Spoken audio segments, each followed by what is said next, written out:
a long time ago. The name of that kingdom cannot be found on any map of the present world. Its secret location was like a heavenly land blessed by some gods.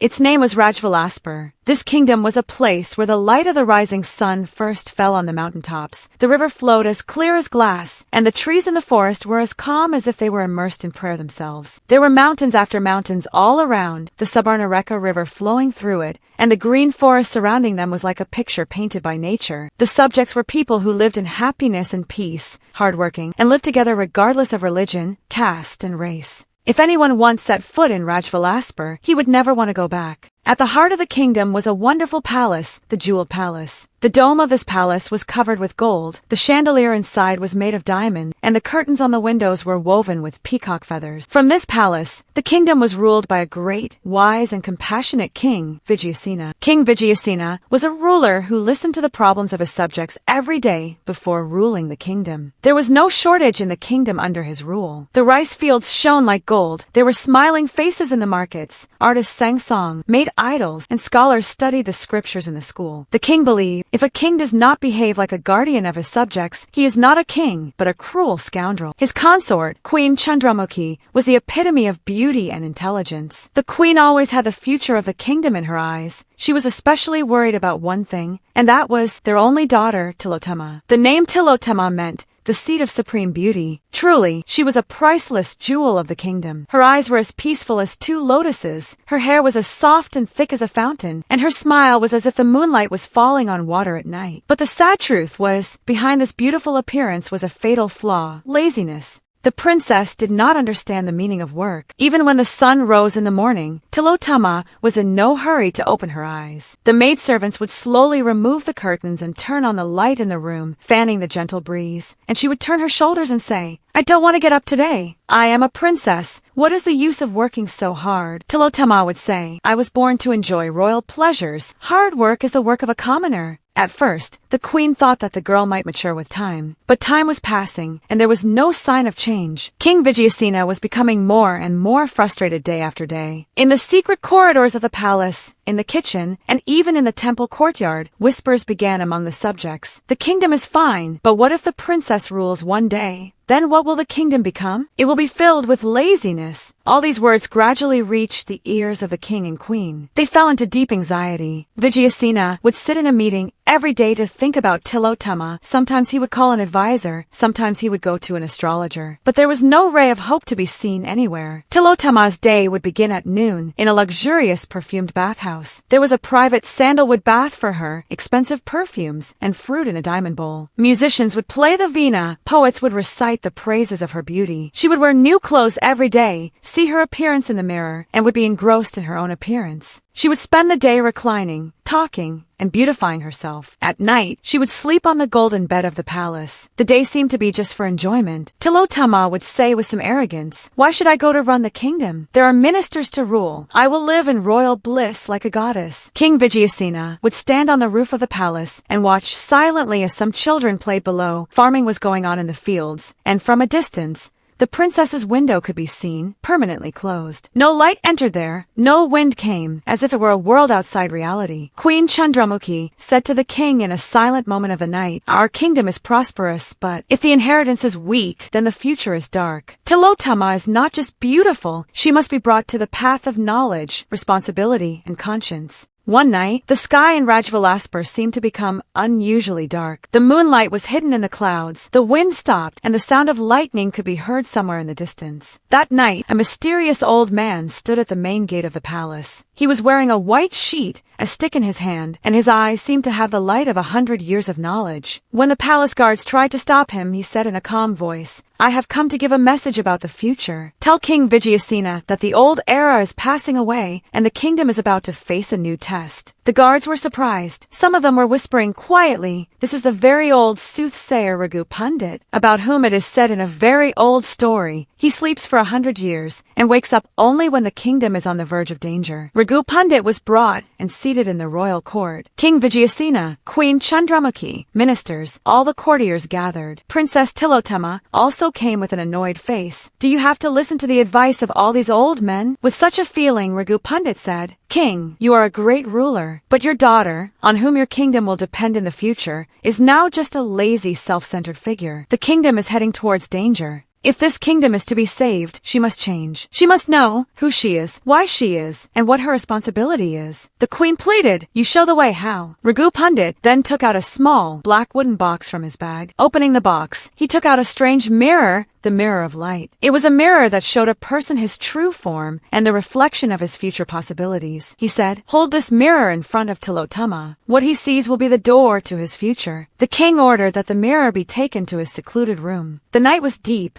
The moon standing outside the window was like a silent witness. Tilottama looked at the mirror with a bored face. At first she saw nothing. Then suddenly the mirror shook and an amazing scene began to appear inside it. She saw a ruined kingdom. Houses were burning, subjects were crying, children were crying from hunger. An old king was kneeling, tears in his eyes, and a woman in dirty clothes, whose face was like Tilottama's, stood alone, destitute, humiliated. Tilottama was startled. "It's me." Then the scene inside the mirror changed. She saw a powerful queen standing among the subjects, giving a speech. Confidence in her eyes, young and old beside her, joyful and proud. That queen looked like her, but there was firmness, self-knowledge in her face. Raghu Pandit then stood by the window and said slowly, "You see two futures. In one, you will destroy yourself through your own fault. In the other, you will change yourself and save the kingdom. Now the decision is yours. Who do you want to be?" Tilottama didn't say anything at first. She kept staring at the mirror. A tremor began to stir inside her heart. For the first time, she felt something beyond her pride, shame, fear, and a little sadness. That night, she couldn't sleep. Lying in her bed, she thought, "Do I really have any responsibility? Am I a princess only in appearance? Or is there really something different inside me?" The next morning, the king and queen were thinking that the princess might be the same again. But suddenly, it was seen that Tilottama herself had woken up at dawn. He is cleaning his house, helping the maids, and learning to work in the kitchen. Raghu Pandit smiled softly at him. He said, "The change has begun. But true knowledge, strength, and sense of responsibility will come only if you pass 3 stages, 3 extreme tests. Each test will teach you something new and will change your soul." Raghu Pandit said, 3 great tests have been set for you. The first test, entering the forest of the tree of knowledge. In this forest, there is a tree called Chittobriksha. It neither speaks nor walks, but when a person approaches it, he sees the deepest fear and ignorance of his heart. It will not question you, but will reveal to you what is inside you. If you can conquer yourself, it will give you knowledge. Tilottama was a little afraid, but she said, "I am ready. I do not want to be idle. I want to know who I am." King Vijayasena said with a serious face, "This path is not easy, daughter. We can send the palace soldiers. The ministers can go with us." Raghu Pandit raised his hand and stopped him. "She will have to take this journey alone. Because self-knowledge is a path of her own, where no one can help anyone." Tilottama put on a simple red dress and took off her jewelry. He took a bottle of water, dried fruit, and an old notebook and pen with him. He left the palace and set off towards the unknown forest. At first, the villagers were surprised to see him. The princess is walking alone. No chariot, no companion. Tilottama smiled once. There was no arrogance on his face, only determination. As he walked towards the forest, he heard the chirping of crickets, the sound of a distant waterfall, the sound of footsteps on dry leaves. He lost his way again and again. At one point, he got tired. He sat down on a stone. "Can I do it?" A question arose in his mind. Just then, a bird came and sat on his shoulder. Golden feathers, bright eyes. The bird said nothing, just looked at him. Tilottama felt as if he had found courage. 3 days later, in the center of the deep forest, he saw a tree. It was no ordinary tree. Its branches touched the sky, its leaves seemed to radiate light, and the wind stood still around it. Tilottama approached. Her heart was trembling. She stood in front of the Chittobrik and said, "I want to know, who am I? I am a princess. But not just in form. Do I have the strength of mind? Can I conquer my laziness?" The Chittobrik then shook its leaves, creating a kind of swing with a strange sound. Then, a coil of smoke rose from under the ground, and Tilottama was suddenly lost in a world of illusion. Now she saw herself in a room of mirrors. Each mirror showed one of her forms. In one she was lazy, lying on a bed, surrounded by maids. In another she was seen shaking with anger, shouting at her mother. In the third, she was seen watching the kingdom being destroyed, but doing nothing. In the fourth mirror, she broke down in tears. "I can't, I am unworthy." Tilottama walked in front of each mirror. She was backing away in fear. Then she suddenly stood up. She said, "Yes, I was lazy. Yes, I was irresponsible. But now I understand. If I want to really change something, I have to face my fears. I don't want to run away. As she said this, the mirrors broke one by one. The room disappeared. She returned to the mind tree. The mind tree lowered one of its branches. A leaf was hanging on that branch. The leaf read, "Self-knowledge is the first power. If you don't know yourself, there is no point in knowing the world." After taking the leaf in her hand, a wonderful peace came to Tilottama's mind, as if a burden had been lightened. The mind tree then said in a soft voice, "If you can, princess, now go back, because this knowledge will take you on the path to the second test." Tilottama returned from the forest with a new face and a radiant heart. There was a steadfastness in her eyes, a firmness in her voice. Everyone in the palace was amazed. Queen Chandramukhi hugged her. She said, "You have changed, daughter. Today I see courage in your eyes." Raghu Pandit came to the court again. She said, "He has passed the first test. Now he is ready for the second test, where he will have to fight with external greed and the illusion of power." When Tilottama returned to the palace, the change that had begun within him was not only visible to the eyes, but could be felt in his movements, behavior, and words. 3 days later, Raghu Pandit came to the court again. He said, "You have attained self-knowledge, but a person becomes truly strong only when his mind remains steadfast, even in the grip of delusion. Now your second test is the city of delusion. You will go there, where beauty, wealth, fame, power, all are within your grasp. But if you fall for them, you will return to that old darkness." Tilottama said in a calm voice, "I am ready. Now I know everything external will fade away one day if the heart is not right." Raghu Pandit gave Tilottama a key. With this key, you will be able to open the door of the city of delusion. Remember, in this city, everything will be made according to your wishes. But behind every greed, there is a trap. Tilottama took a deep breath, and with the key in his hand, he stepped towards a huge door. The door opened, and immediately he entered a strange and luminous kingdom. In front of him was a huge palace, where he was seated in a golden chariot. She was given a diamond dress. She was served heavenly fruits, fragrant drinks, and the princess stood before her and said, "Princess, you will be our queen. This kingdom is yours. Whatever you wish, it will be." On the first day, a handsome young man named Sudarshan appeared before her. He said, "I am fascinated by your beauty, intelligence, and strength. Come, let us rule the kingdom together." At first, Tilottama thought that maybe he was real. But at night, she heard Sudarshan disappear and speak in a demonic shadow. He said, "We must captivate this girl so that she fails the test. We want her power." Tilottama felt that everything was arranged around her, even her relationships. The next day, she was called to a grand court. There, a golden crown was brought before him. A melodious voice said, "This is yours, Tilottama. Just make one promise. You will reign here forever, stay in your palace, and everything will be done according to your will." But Tilottama smiled. She said, "I have come to learn, to remove the ego within me, not to rule but to serve. I now know that kingship does not mean delusion, it can also be service." Just then, the luminous kingdom around her collapsed, the golden palace melted, the diamond decorations disappeared. Raghu Pandit stood in front. Raghu Pandit said, "You have conquered delusion. Now you know that what destroys a person is external delusion, thirst for fame, greed for power. You have been able to deny them. Now you are ready for the final test."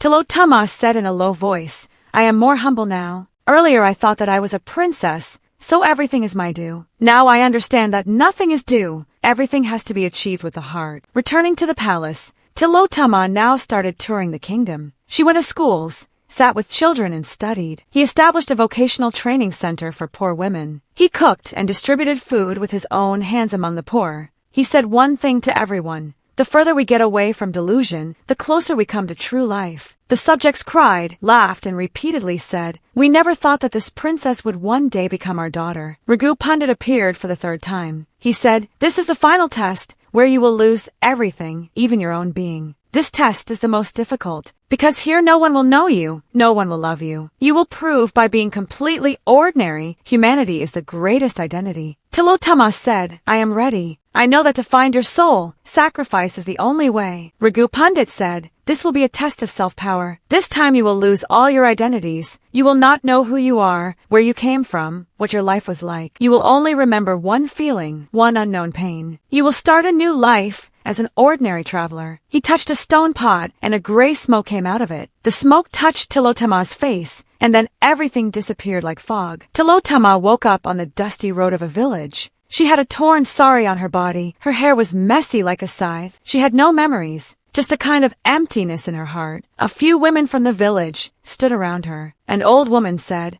"Where have you come from, mother? You have a head injury. You can't even speak properly." Chittobriksha looked around helplessly. She only said, I don't know who I am." She was given a place in a poor widow's hut. For 3 days she didn't eat anything. She sat quietly, looking at the sky. A strange pain was going on inside her. She knew something was missing, something big. One day she said, "I want to learn something. I want to do something." The widow said, "No one teaches anyone here, mother. You have to get your own food." Chittobriksha started working at the riverbank, pulling pitchers, gathering leaves, drying grain. She got up first and slept last. Day after day, she searched for her roots but could not find them. One day, a girl in the village fell into a well.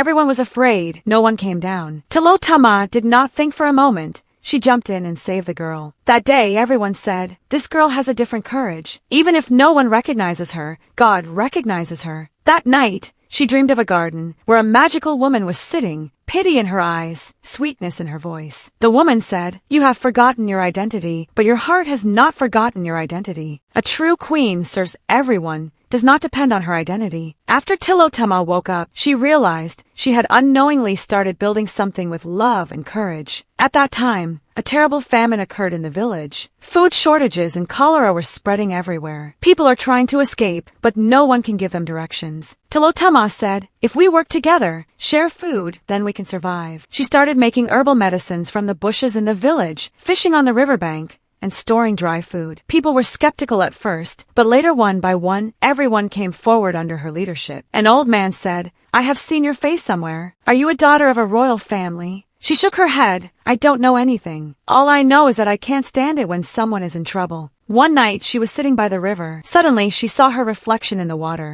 But she saw that today that face had a radiance, a peace. Then she dreamed again. That woman had returned. Now someone was standing next to her. Ragwandit said, "You have passed the last test. You have proven, not identity, but actions are the true identity of a person. Now it is time to go back." Chittobriksha opened her eyes and saw a mirror placed near her hand. She looked in the mirror. Her face had returned to its royal glow. The villagers saw in the morning that the girl was no more. Only a piece of blue sheet and a letter. "Who I am is not important. I was one of you, and I will go and do something for everyone. You have given me love. I will repay that debt for the rest of my life." Chittobriksha returned to Rajvilasper. King Vijayasena cried, "You are not just Chittobriksha. You are my teacher, the backbone of my kingdom." Raghu Pandit said, "You have won 3 tests of knowledge, delusion, and self-forgetfulness. Now you are ready to become a real queen." A grand ceremony was held. The subjects came from far and wide. Everyone in the royal court said in one sentence, "This queen will not only sit on the throne and reign, she will reign in our hearts." Chittobriksha said, "I know, power does not mean arrogance, but service.